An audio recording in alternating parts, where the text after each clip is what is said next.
Okay, here's a follow-up drill also that we did with Will to try to get to the point where he could feel this. This is an earlier video, but this is the same thought process that we went through.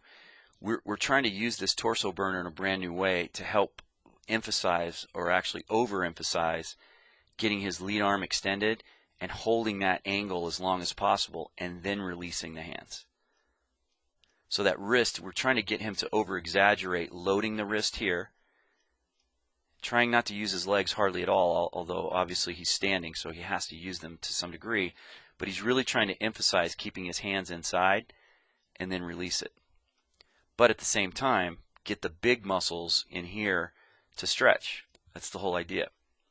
Now, his swing line isn't perfect, and there's some issues with that we address, because I want him to stay on the same swing line, and he's a little bit above that right now, and he's going downhill just a little bit.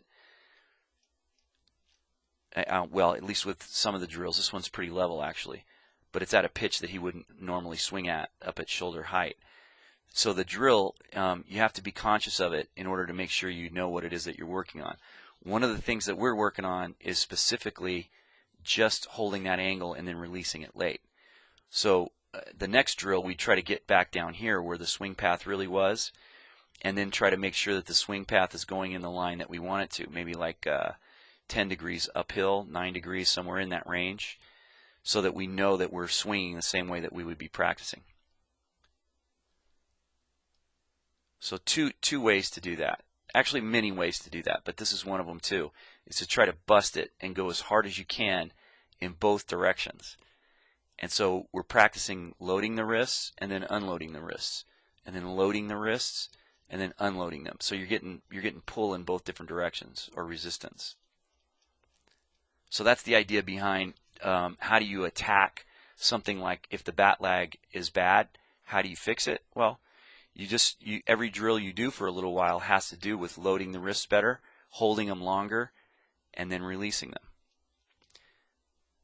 This is one other drill that he's trying not to use his wrists at all. He's trying to load with the lead arm extended and then pull without ever releasing the hands. So like right now would be a great time to release them, but we're trying not to release them at all. Therefore, over-exaggerating the idea of keeping your hands inside, inside, inside, inside, and then letting it go at the end, or not letting it go at all. And that's the goal of this drill, is just an arms-only drill to load up the wrists but not let them work, so that you over-exaggerate this action right here. So that's a few different ways. We did a live drill with trying to keep your hands in this position, and then we did a wrist-only drill to try to help accentuate both the load and the unload process.